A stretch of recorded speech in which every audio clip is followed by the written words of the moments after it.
बिस्मिल्लाहिर्रहमानिर्रहीम। अस्सलाम वालेकुम। मैं हूँ रेहान जहांगीर खान। आज एक बहुत अहम दिन था। वज़ीर आज़म इमरान खान, पाकिस्तान के वज़ीर आज़म ने आज यूनाइटेड नेशंस के जनरल असम्बली से जो ऑनलाइन खिताब किया है। हर साल ये खिताब चूँकि वहाँ पर हॉल में होता है, असम्बली में होता है, लेकिन इस बार कोरोना की वजह से न्यूयॉर्क में जो है कोरोना की डर की वजह से इस बार ऑनलाइन हुआ है। और जो ख़ास मतन आज इमरान खान साहब ने जो पॉइंट्स रखे हैं पिछले साल से थोड़े से मिलते जुलते लेकिन स्ट्रॉन्ग एक दलील जो उन्होंने दी है दुनिया को पाकिस्तान के हवाले से और अपने हमसायों के हवाले से और उनके करतूतों के हवाले से, जो पॉइंट्स हैं जो मेन आज के स्पीच के थे।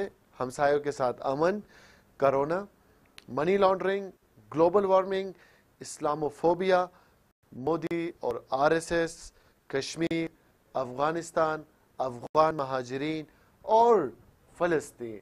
हर वो इशू जो एक पाकिस्तानी चाहेगा कि यूएन में उस पर आवाज़ उठाई जाए, उसके ऊपर आज इमरान खान ने बेहतरीन दलीलें पेश की हैं और मैं उसको अप्रिशिएट करता हूँ। इनकी पिछले साल की स्पीच और इस साल की स्पीच में थोड़ी बहुत मुमासलत भी है, क्योंकि उन इश्यूज पे शायद दुनिया ने उतनी आंखें नहीं खोली, उतना एक्शन नहीं ले गया। तो रिपीट करना या उनके ऊपर दोबारा जोर करना हमारा हक है। और वज़ीर आज़म की सारी दलीलें वहाँ पर जो हैं काबिल, मैं कहूँगा कि वो दुनिया को सुननी चाहिए। अब फ़लस्तीन का इशू हो, कश्मीर का इशू हो, या इंडिया के अंदर मुसलमानों के जो जेनोसाइड चल रहा है उसके ऊपर अब दुनिया को आंखें खोलनी चाहिए। और इमरान खान उसमें जो है पूरी कोशिश कर रहे हैं बैनुल-अक़वामी सतह पर पाकिस्तान को उजागर करने पर, और जो मसले दुनिया को फेस हैं, जो हमारे हमसायों को फेस है, उनको उजागर करने में पूरी जो है अपनी मेरे ख्याल में लगन जो है जारी किए हुए हैं। हमारे साथ आज के इस सेशन के हवाले से बात करेंगे। हमारे साथ डॉक्टर सुहेल अहमद साहब मौजूद हैं, माहिर बैनुल-अक़वामी उमूर है, दर्स व तदरीस से भी इनका ताल्लुक़ है। अस्सलाम वालेकुम सर। वालेकुम अस्सलाम। कैसे हैं सर, मिजाज कैसे हैं आपके? अल्हम्दुलिल्लाह ठीक है। सर आज जो तकरीर की है यूएनजीए से इमरान खान साहब ने, क्या लगता है क्या असर जाएगा आलमी जितने भी ममालिक हैं, चाहे वो यूरोपियन हो या एशिया के हो, क्या मैसेज डायरेक्ट जा रहा है कि पाकिस्तान इस वक्त इंटरनेशनल कम्युनिटी में कहाँ खड़ा है? रेहान साहब, इमरान खान साहब की जो तकरीर थी वो कमोबेश वही थी जो कि पिछले साल हमने सुनी। थीम उसका वही था कमोबेश। कश्मीर के हवाले से उन्होंने बात की, उन्होंने आरएसएस के हवाले से बात की, उन्होंने नरेंद्र मोदी की पॉलिसीज के हवाले से बात की कश्मीर के अंदर, और इंडियन मुसलमानों के ऊपर जो एट्रोसिटीज हो रही हैं 2002 का उन्होंने जिक्र किया, गुजरात मसाकर का। इसका आलमी बिरादरी पे इम्पैक्ट तो बहुत अच्छा जाएगा। पाकिस्तान का स्टांस एक हवाले से मजीद क्लियर हो जाएगा, रेट किया है उन्होंने चीजों को। लेकिन हमें ये देखना होगा कि पाकिस्तान इसके फॉलो अप में मजीद कौन से स्टेप्स उठाता है, क्योंकि पिछले साल भी जब तकरीर हुई थी, तकरीर बहुत अच्छी हुई थी, दुनिया ने उसको अप्रिशिएट किया था। बल्कि कुछ लिंग्विस्ट जो है वो दरस तदरीस से जो लिंग्विस्ट मेरे जानने वाले हैं, उन्होंने उसको बाकायदा लिंग्विस्टिक्स की क्लास के अंदर टेस्ट किया था उस पूरी की पूरी स्पीच को, और कहीं पे उनको कोई खामी नजर नहीं आई थी उस स्पीच के वर्डिंग्स में, उसके बाकी ओवरऑल इंप्रेशन के हवाले से। लेकिन उसके बाद जब हमने उसका फॉलोअप सही से नहीं किया तो उसका वो इम्पैक्ट नहीं निकला। अब भी तकरीर बहुत ही बेहतरीन है, इमरान खान साहब अपनी तरफ से जो कर सकते हैं वो कर लेते हैं, लेकिन बाद में जब हमारी मशीनरी, स्टेट की मशीनरी उसके फॉलोअप में जाती है, ये चीजें बार बार याद दहानी करानी होती है, जैसे कि मैं आपके प्रोग्राम्स में पीछे भी कह चुका हूँ। अब इसको पाकिस्तान की रियासत को उसका फॉलोअप करना है अपनी एम्बेसीज के जरिए से पूरी की पूरी दुनिया में। तो अब वो वाला स्टेज है। तकरीर बेहतरीन थी, इंडिया पे प्रेशर पड़ेगा, मजीद प्रेशर पड़ेगा। दो के जो पिछले दिनों एबीसी में कुछ पाकिस्तान के इदारों के खिलाफ बात की गई थी एक्स प्राइम मिनिस्टर के हवाले से, वैसे तो लोग करते ही रहते हैं, लेकिन prime minister, ex prime minister के मुंह से आए तो उसका ज्यादा इम्पैक्ट होता है। तो उसने थोड़ा सा एक बैड टेस्ट जो है वो डेवलप कर दिया। मेरे ख्याल में सुहेल साहब आपकी आवाज बंद हो गई है। ओके, उनकी कॉल ड्रॉप हो गई। हम दोबारा उनसे रब्ता करने की कोशिश कर रहे थे। उन्होंने अभी यूएन की स्पीच और सुहेल साहब जो अभी करंट सिनेरियो मुल्क के अंदर चल रहा है उसका मुमासलत कर रहे थे। दोबारा कोशिश करेंगे कि उनसे रब्ता हो सके और उनकी बात कंप्लीट करें।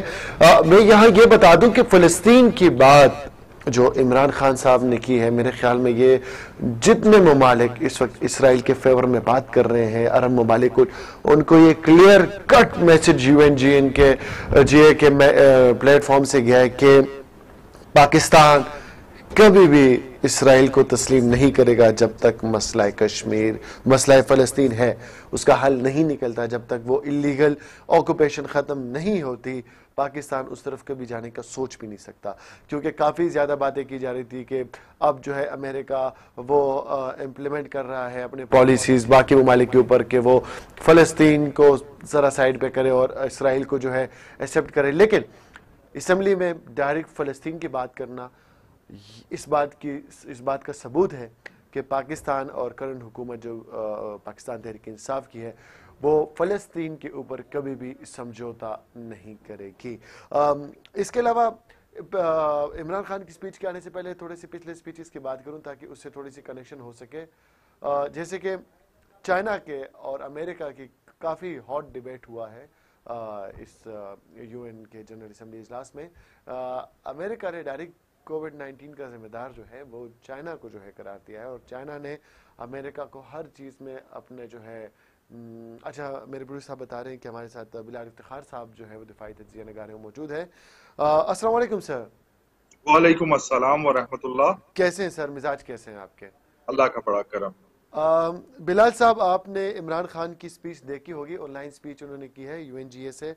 क्या लगता है सर कि इमरान खान की स्पीच में जो कश्मीर और फ़लस्तीन का इशू था, अभी मैं थोड़ी देर पहले भी यही बात कर रहा था कि फ़लस्तीन का इशू उन्होंने उजागर करके तमाम ममालिक को वाज़ेह पैगाम दे दिया कि फ़लस्तीन के ऊपर पाकिस्तान कोई समझौता नहीं करेगा।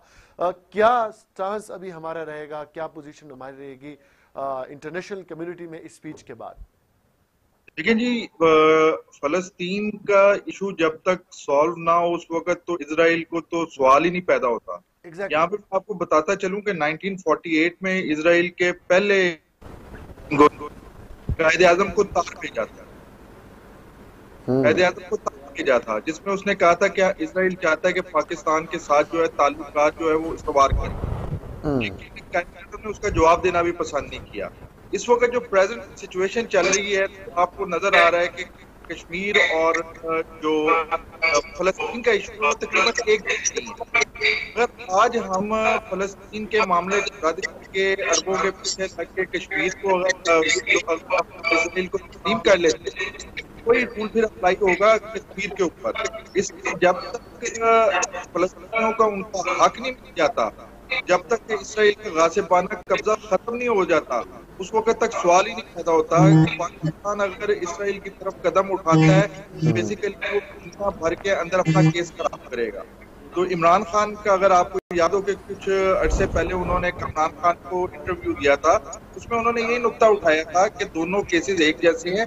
अगर वहां पे हम इसराइल को कंसेशन देते हैं तो ऑटोमेटिकली हमें यहाँ पे इंडिया को भी कंसेशन देनी पड़ेगी पाकिस्तान के मौक़ात के अगेंस्ट है। अच्छा बिलाल साहब, इसके अलावा भी इमरान खान ने मनी लॉन्ड्रिंग के इशू को उठाया। मनी लॉन्ड्रिंग सिर्फ पाकिस्तान की नहीं बल्कि दुनिया के बाकी ममालिक का भी एक बहुत बड़ा इशू है। पिछले साल भी यही बातें हुई थी इमरान खान की जानिब से और मेरे ख्याल में इस साल में जितने भी हमारे आलमी ताकतें हैं उन्होंने इन बातों के ऊपर बिल्कुल गौर नहीं किया, जिसके बाद मेरे ख्याल में मजबूरन इमरान खान को दोबारा आज ये बातें दोहराना पड़ी और दुनिया को रियलाइज़ कराना पड़ा कि ये इश्यूज जेन्युइन है। चाहे उन्होंने ग्लोबल वार्मिंग की बात की, उन्होंने मनी लॉन्ड्रिंग की बात की, कश्मीर, फ़लस्तीन, इसके अलावा इंडिया और आरएसएस की बात की जहां पर मुसलमानों के जेनोसाइड्स की बात हुई। आपके ख्याल में यूएन जनरल असेंबली के जो इजलास में ये खिताबात हैं, ये इनके ऊपर अब एक्शन लेने का वक्त आ चुका है या यूएन जो है वो खामोश तमाशाई बना हुआ है, अमेरिका के फंड्स के दबाव में है? क्यों हमें रिपीटिशन करनी पड़ रही है अपने हुकूक के लिए और आवाज उठाने के लिए? देखिए जो उसमें बड़ी मैं फ्रैंक बात करूंगा, एक तो आपने खुद ही कह दिया कि अमेरिका जो है उसका मेजर बजट जो है यूएन का वो अमेरिकन अदा कर रहे हैं। दूसरी बात ये है कि जब आप यूनाइटेड नेशन सिक्योरिटी काउंसिल को देखते हैं तो आपने कुछ ताकतों को स्पेशल प्रिविलेजेस दिए हुए हैं जो कि बजाते खुद इंसाफ के असूल के खिलाफ है। अब होता ये है कि जो बड़ी ताकतें हैं वो अपने मफाद की खातिर छोटी ताकतों को जो है खराब करती है। मसला एक छोटी सी मैं आपको बात करता हूँ कि पनामा केस सामने आया। अच्छा जी, ये आपको तो सब कुछ पता था, आपने फिर क्यों उसकी इजाजत दी? मनी लॉन्ड्रिंग की आप बात करते हैं तो ये पैसा मनी लॉन्डर हो जाता है। आप जानते हैं उधर ही वो इन्वेस्टमेंट होती है, उधर ही वो रहता है। आप इस तरह तो नहीं होगा। तो बेसिकली ये टूल्स हैं जिनके जरिए हमें कंट्रोल किया जाता है छोटे मुल्कों को। तो हम जितना मर्जी कर ले। अभी देखें FATF में हमने अपने जो एक्सपेक्टेशन से ज्यादा कदम आगे बढ़ाए हैं, लेकिन ग्रे लिस्ट से हमें नहीं निकाला जा रहा। क्यों नहीं निकाला जा रहा? एक वजह तो ये है कि हम चाइना के करीब हो रहे हैं। दूसरा जो ताकतें उनको ऐसे लग रहा है कि शायद उनके जो मफादात है वो जो है वल्नरेबल हो रहे हैं। इस वजह से पाकिस्तान को कंट्रोल करने के लिए वो FATF का भी सहारा ले रहे हैं। कभी वो कोई बात करते हैं, कभी कोई बात करते हैं। तो ये हमें समझना चाहिए है कि वो कहते ना है जुर्म की सजा मर्ग के मफाजात। अब ऐसा कौम भी ये सोचना चाहिए कि हम अपने मुल्क की तरक्की के लिए काम करें, हम स्पीड अप करें, अपने फराइज अदा करें। हकूक मांगते हैं, हर बंदा यहाँ पे हकूक मांगता हुआ नजर आता है, लेकिन कोई फराइज अदा करने के लिए, ताकि जब हम मजबूत होंगे तो तब हम इस तरह की ब्लैकमेलिंग से निजात दिलवा सकते हैं। जी, बिलाल साहब हमारे साथ ज्वाइन किया है सुहेल अहमद साहब ने। डॉक्टर साहब, आप की कॉल ड्रॉप होगी तो उसके लिए माजरत। आप अपनी बात कर रहे थे कि जो हमारे यहाँ सियासत चल रही है इस वक्त अंदरूनी, और हमारे प्राइम मिनिस्टर हमारे इंटरनेशनल सतह पर काफी अच्छा दिफा कर रहे हैं। आप वो अपनी बात काइंडली कंप्लीट कर लीजिए। जी, तो मैं बिल्कुल यही कह रहा था कि प्राइम मिनिस्टर अपनी हद तक एज एन इंडिविजुअल तो अपनी एफर्ट्स कर रहे हैं, लेकिन जो एक मशीनरी उनके साथ गवर्नमेंट की चाहिए जो उनके साथ सिंक्रोनाइजेशन में काम करे, उसका फॉलो अप करे। आपकी फॉरेन मिनिस्ट्री है, फिर आपकी एम्बेसीज हैं, वो उनको अब चाहिए कि वो अब इंटरनेशनल कम्युनिटी को अप्राइज करें about this issue, about the importance of this issue, ये जो कश्मीर इशू है। तो तब जाके ये होगा, क्योंकि अगर हम एक स्पीच से लेके दूसरी स्पीच तक इंतजार करेंगे, फिर वो अगले साल सितंबर में दोबारा प्राइम मिनिस्टर जाएंगे, तो ये 5 साल में 5 स्पीचेस ऐसी हो जाएंगी, कश्मीर पे कोई पेशरफ्त नहीं होगी। उस एक्टिवेट करना होगा, और तमाम फ्रंट्स पे बिलखसूस डिप्लोमेसी के फ्रंट पे हमने इसको आगे लेके जाना है। और वो हमारा फॉरेन ऑफिस अपनी पाकिस्तान की जितनी भी हाई कमीशंस हैं या एम्बेसीज हैं ऑल ओवर द वर्ल्ड, वो उन्होंने करना है। तो इस चीज पे खास तौर पे हुकूमत को तवज्जो देनी चाहिए कि इसका फॉलो अप। अच्छा डॉक्टर साहब, पाकिस्तान इस वक्त वाहिद मुल्क इस वक्त नज़र आ रहा है जो कि पेरिस जो एक एग्रीमेंट हुआ था फ्रांस में, उसके बाद पाकिस्तान वाहिद मुल्क नज़र आ रहा है दुनिया के 220-15 ममालिक में जो ग्लोबल वार्मिंग को लेके बहुत सीरियस है। इमरान खान साहब ने आज फिर बात की कि पाकिस्तान ने बिलियन ट्री मंसूबे का जो है आगाज़ किया, और अभी तक मिलियन से ज़्यादा ट्रीज जो है हम देखते हैं कि हर 2-3 महीने बाद जो है दरख्तों की जो है वो एक मिशन का आगाज़ होता है, और काफ़ी ज़्यादा जो है शजरकारी होती है, मुहिम शुरू होते हैं। बाकी दुनिया इस इशू को सीरियस क्यों नहीं रही? हमारे इमरान खान साहब तो समझ गए कि अगर बका चाहिए, ज़िंदगी चाहिए, सेहत चाहिए, तो दरख्तों का जो है वो मौजूदगी बहुत इंपॉर्टेंट है। बाकी मुल्क इस चीज़ को सीरियस क्यों नहीं ले रहे? कि एक मुल्क का सरबरा दूसरे साल भी यही बात कर रहा है कि ग्लोबल वार्मिंग सीरियस इशू है, इसको सीरियस लिया जाए। देखिए जी, बात चीजें ऐसे होती हैं कि वो आम लोगों की जहनों में बहुत बाद जाके असर करती हैं, और कुछ लोग उसको इन्विजन कर लेते हैं। Imran Khan is one of those people जिन्होंने इस चीज को इन्विजन किया है कि दरख्तों की क्या इंपॉर्टेंस है इस दुनिया को, और ग्लोबल वार्मिंग से निकलने के लिए, इस प्रोसेस को रिवर्स करने के लिए दरख्त कितना वाइटल रोल प्ले कर सकते हैं। जहां तक बाकी मुल्कों की इसको सीरियस ना लेने की बात है, उसमें एक वजह उनके इकोनॉमिक इंटरेस्ट है, क्योंकि इसके लिए जब आप एक तो दरख्त लगाएंगे, दरख्तों के साथ साथ आपको कार्बन की एमिशन पे कट भी लगाना है। वो आपको अपनी जो आपके इंडस्ट्रियल यूनिट्स है उनका जो इखराज है कार्बन डाइऑक्साइड का, उसके लिए आपको बड़े महंगे किस्म के कुछ इक्विपमेंट्स लगाने पड़ेंगे जिससे कि कार्बन डाइऑक्साइड के इखराज में कमी हो सके। तो जो इंडस्ट्रियलाइज्ड कंट्रीज हैं, उन इंडस्ट्रियलाइज्ड कंट्रीज की इंडस्ट्रीज की जो ग्रोथ है या उनको जो जीडीपी ग्रोथ है या जो उनको एक्सपोर्ट की मद में उनकी प्रोडक्शन कॉस्ट बढ़ जाती है। वो दरख्त तो लगाएंगे, लेकिन अगर साथ साथ वो कार्बन की एमिशन को कट करने पे नहीं सोचेंगे, वो सिर्फ दरख्त लगाने से तो ऑक्सीजन वाफिर मिकदार में प्रोवाइड कर देंगे, लेकिन साथ साथ वो कार्बन एमिट भी कर रहे हैं। तो उस उनकी वो जो प्रोडक्ट्स हैं जिनको फिर हम वो जो एक्सपोर्ट करते हैं, तो उस पर प्रोडक्शन कॉस्ट ज्यादा होती है, वो मार्केट में कंपिटिटिव नहीं रहते। इस वजह से इसलिए उनको एक पॉलिसी के तहत आना पड़ेगा और इस इशू को एज एन इशू रिकग्नाइज करना पड़ेगा। पाकिस्तान की इतनी ज्यादा इंडस्ट्रीज है नहीं जिससे कि कार्बन की एमिशन इतनी ज्यादा होती है, तो पाकिस्तान सिर्फ दरख्तों तक ही उसको काबू कर सकता है अपने हद तक। जो बात बिलाल इफ्तिखार साहब, इमरान खान साहब ने एक बार फिर वाज़ेह तौर पे कह दिया कि आरएसएस का जो नजरिया है उसने इंडिया को टेक ओवर कर लिया है। मोदी ने आरएसएस का जो नजरिया है, जो हिंदुत्व नजरिया है, वो पूरे जो सियासत है उसमें रंग दिया है। नेहरू और गांधी का नजरिया अब खत्म हो चुका है। पिछले साल भी ऐसी ही बातें हुई थी और दुनिया ने जो है बिल्कुल आंखें बंद कर दी थी। इस बार मोदी का खिताब इमरान खान के खिताब के बाद रखा गया है। कल उनका जो है खिताब है यूएनजीए में। आपको क्या लगता है कि पाकिस्तान के इल्जामात तो नहीं, पाकिस्तान ने तो असल में चेहरा बेनकाब किया है इंडिया का। कल आप क्या समझते हैं कि मोदी पाकिस्तान के खिलाफ जहर उगलेगा या अपने ही जो करतूत है उनके ऊपर पर्दा डालने की कोशिश करेगा?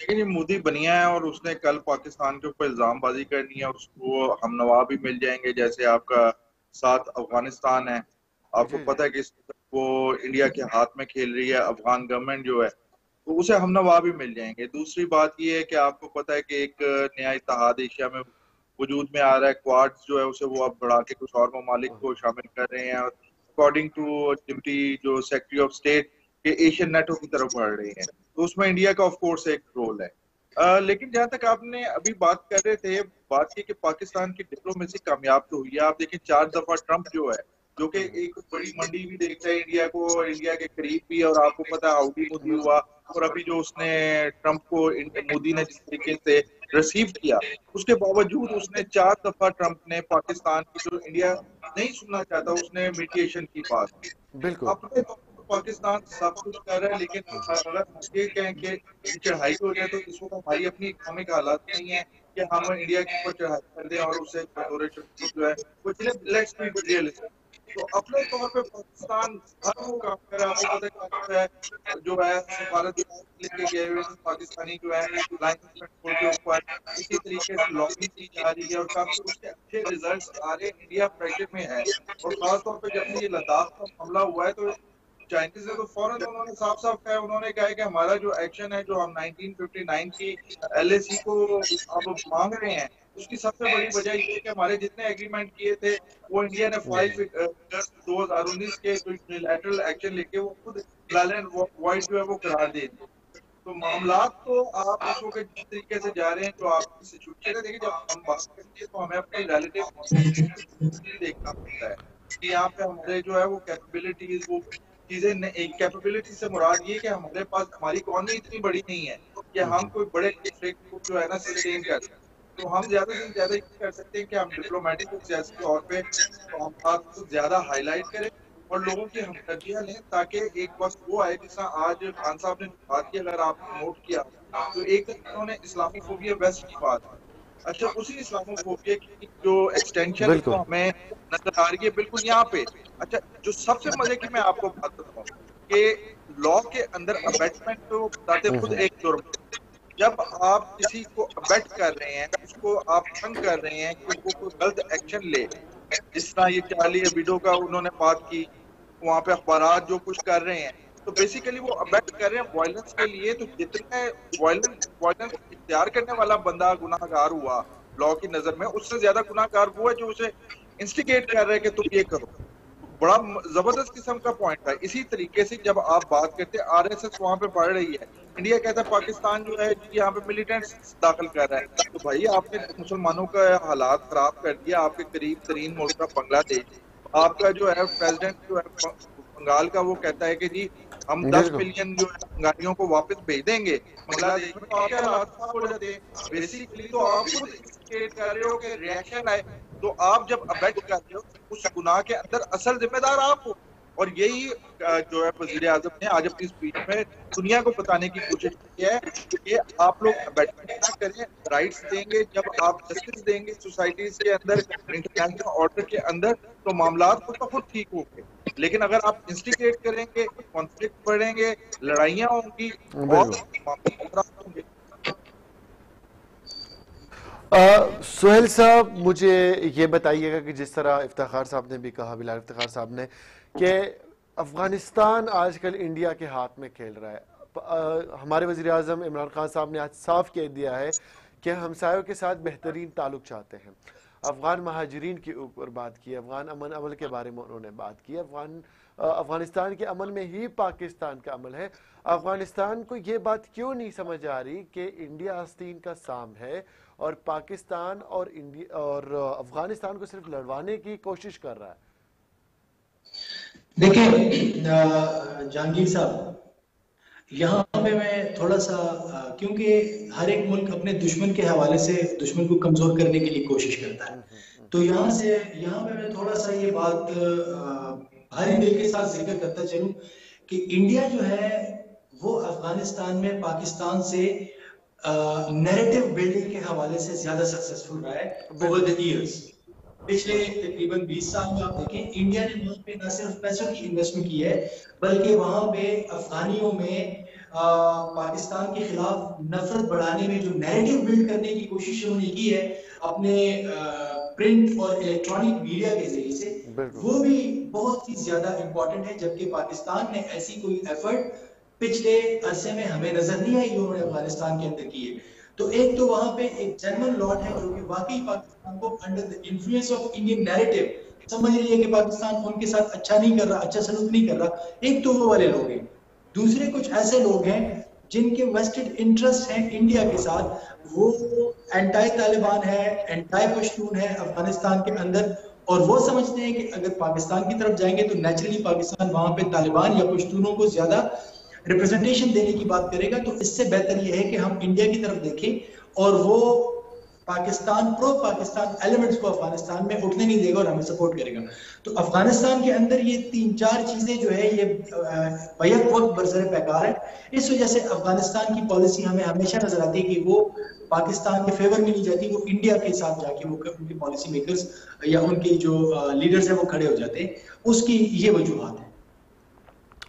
बिलाल इफ्तिखार साहब, कोविड की बात की वज़ीर आज़म इमरान खान साहब ने, उन्होंने ये भी कहा कि पाकिस्तान बशमूल तमाम मुल्क अभी तक कोरोना में फंसे हुए हैं और निकल नहीं पा रहे हैं। कोरोना को लेके पाकिस्तान की पॉलिसीज़ का भी उन्होंने जिक्र किया। जो स्मार्ट लॉकडाउन था उसकी दुनिया में पजीराई भी हुई है।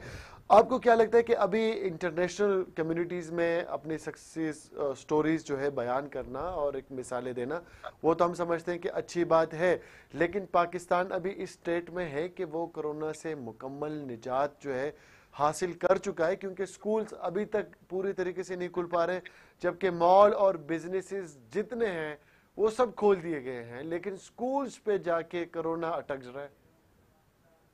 लेकिन जी लाहौर के अंदर, मैं तो लाहौर में बैठा हूँ, लाहौर में काफी जो पंजाब के जो एरिया लाहौर का सराउंडिंग जो है काफी केसेस सामने आए हैं। और बात हकीकत तो ये है कि सेकंड वेव जो है वो पाकिस्तान में एंटर हो चुकी है, इस वजह से हमें एहतियात करनी है। और चौथी चीज जो समझने की है वो ये है कि जब तक इसकी वैक्सीन नहीं आ जाती तो हमें इस बीमारी के साथ रहना जो है वो सीखना पड़ेगा। अगर तो आप बंद कर देते हैं, मसलन आपको याद होगा कि जब ये लॉकडाउन का आगाज हुआ है, I don't know about Islamabad Pindi, लेकिन लाहौर के अंदर ये था कि आपको मुख्तलिफ जगहों पे सफेद पोश लोग नजर आते थे जो आपको झुक झुक के सलाम करते थे। वो सलाम करने का बेसिक मकसद क्या होता था कि यार घर में आटा नहीं है भाई, भीख हम मांग नहीं सकते, अगर मदद कर सकते हो तो मदद कर दो। ये लाहौर के अंदर मैंने बहुत ज्यादा देखा। तो अगर आप इस लॉकडाउन को जिस तरह वेस्ट में हुआ उस तरह रखते तो आप अंदाजा कर सकते हैं यहाँ पे डकैतियां और कत्ल शुरू हो जाने थे। तो गवर्नमेंट ने दरमियानी रास्ता अपनाया, सख्ती भी की, यहाँ पे सख्ती होनी चाहिए थी, लेकिन साथ लोगों को ये भी दिया कि यार अपना रोजगार जो है ना वो भी कमाओ ताकि भूखे फाके ना करो। अभी आप देख लें कि इस वक्त भी ऑपोजिशन खासतौर पर बात कर रही है कि पाकिस्तान ये महंगाई बढ़ रही है, ऑल ओवर द वर्ल्ड बढ़ रही है, लेकिन इस महंगाई के अंदर अगर आपके कारोबार भी बंद हो जाते, मजदूर की मजदूरी बंद हो जाती, तो आप सोच सकते हैं कि इकोनॉमिकली और फिर उस इकोनॉमिक इम्पैक्ट का जो असर मार्केट के अंदर हमारी लाइफ पे होना था वो कितना सीरियस किस्म का हो जाना था।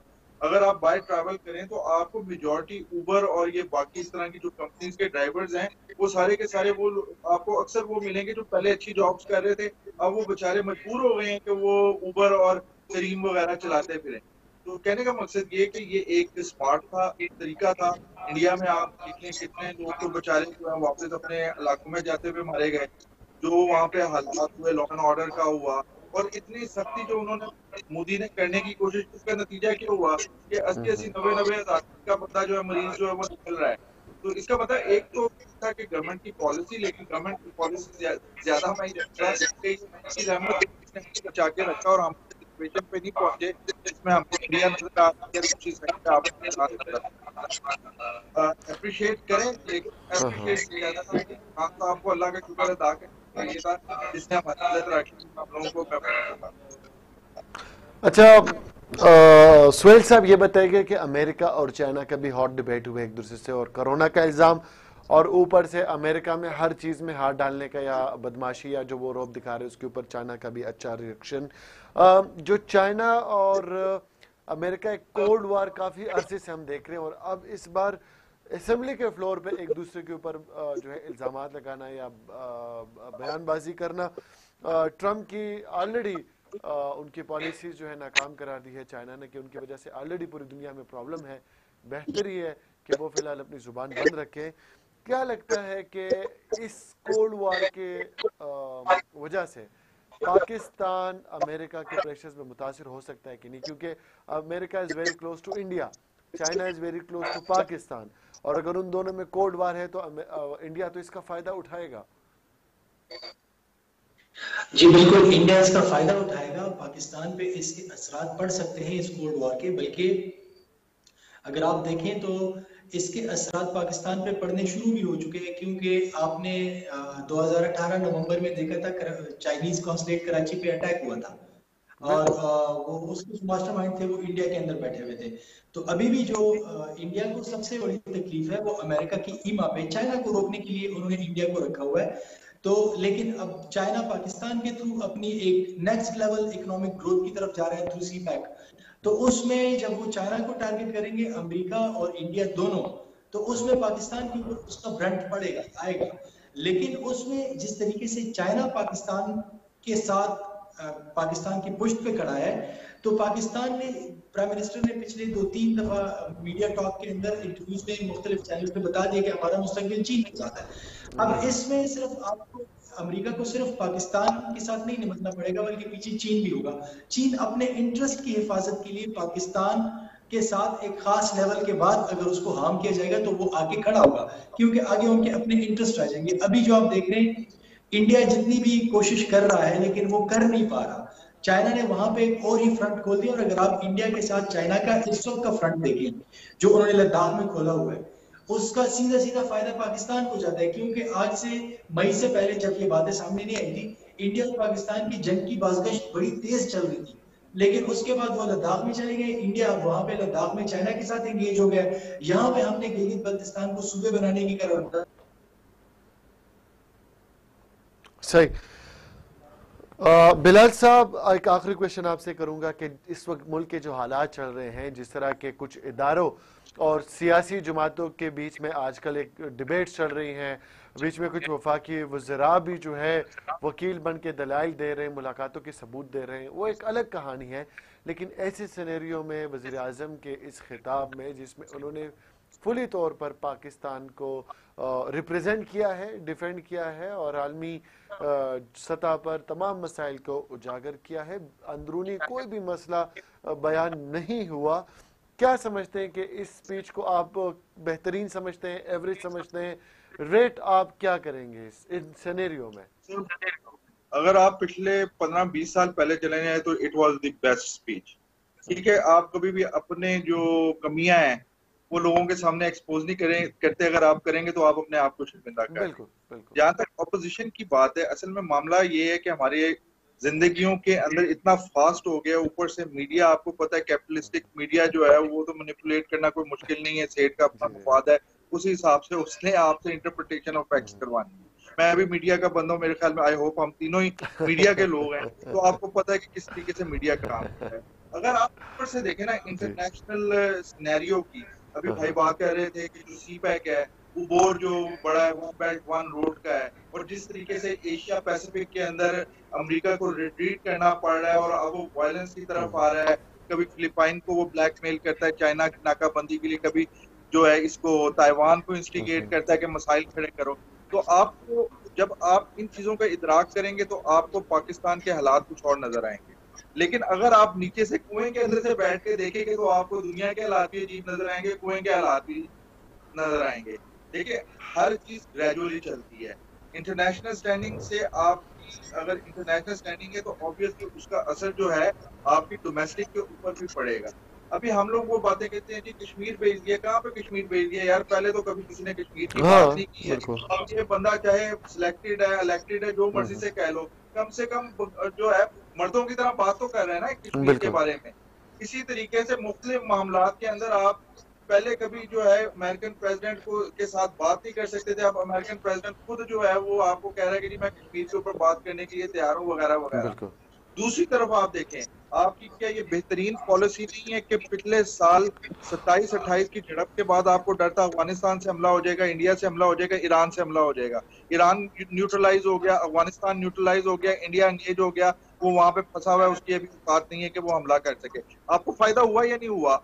आपके पास वो ममालिक जो पहले आपको घास नहीं डालते थे, आज वो आपकी ऑडियंस के लिए जो है आपको करीब करीब भटकना चाहते हैं।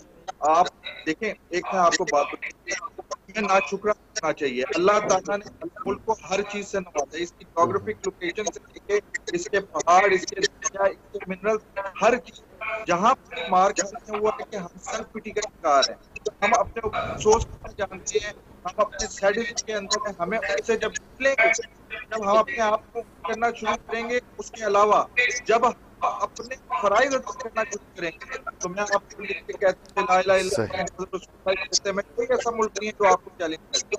मामला क्या है, जहाँ पैटी किस्म के अपने सियासी मफादात के लिए जो एक बड़ी कुछ है उसको छोड़ के मैं ये कह रहा खुदा ना खास्ता इस वक्त गवर्नमेंट चल रही है वो चीज में आइडियल है, लेकिन अगर आप उसको कंपेयर करें वहाँ पे कुछ सख्तियां नजर आ रही है आलमी एक एनवायरमेंट की वजह से। लेकिन दूसरी तरफ कौमों की बरादरी में आपका कद ऊपर होता है, और हमें खुद का शुक्र अदा करना चाहिए कि हम वही थे ना जिनको देख के कहा जाता था कि भीख मांगने आ गए, ये मांगने आ गए। अब उसके साथ खुद बात जा रही है कि अफगानिस्तान में हम मंदिर करें तो हमारी मदद कर दें।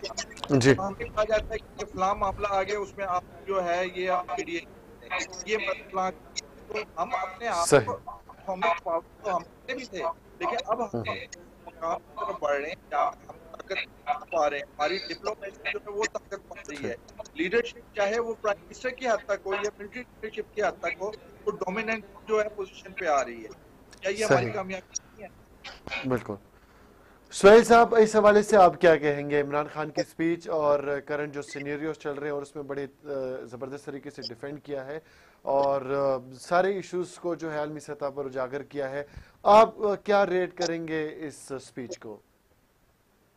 स्पीच तो मेरे ख्याल से इंतहाई अच्छी स्पीच रही है। एक एक वर्ड उसका बड़ा वेल कैलकुलेटेड था, उसका इम्प्रेशन जैसे कि बिलाल साहब ने बताया बहुत अच्छा जाएगा।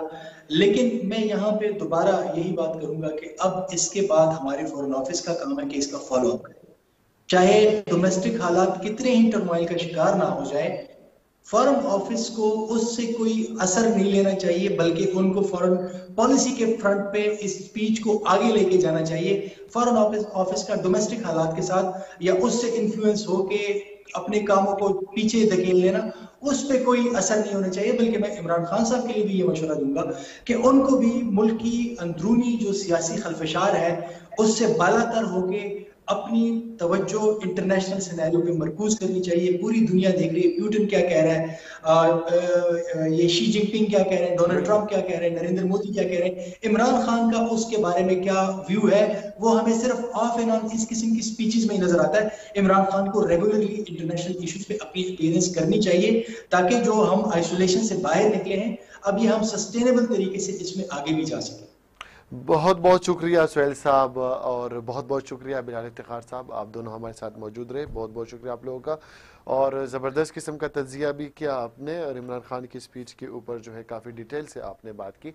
आज की स्पीचेस के बाद कल जो और स्पीचेस होनी है जिसमें इंडिया के वज़ीर आज़म मोदी का स्पीच भी होगा और भी बहुत ज़्यादा स्पीचेस अभी जो होनी है उसके ऊपर भी ज़रूर आपसे बात करेंगे, क्योंकि मोदी की स्पीच के बाद पता चलेगा कि इंडिया क्या सोच रखता है पाकिस्तान के हवाले से, अमन का ख्वाह है या अभी तक जुल्म सितम और मुसलमान की वहाँ पर जेनोसाइड के जो मिशन है उसको लेके आगे बढ़ना चाहेगा। और दुनिया की रिएक्शन भी देखेंगे कि दुनिया मोदी के खिताब के ऊपर क्या रिएक्शन देती है और हमारे खिताब के ऊपर उनका क्या रिएक्शन हो गया, क्या उनका स्टांस होगा फॉर इंडिया। फिलहाल जो है आपसे इजाज़त चाहूँगा, कल दोबारा मुलाकात होगी दलील के साथ में। मैं हूँ रेहान जहांगीर खान, इजाज़त दीजिए, अल्लाह हाफिज़।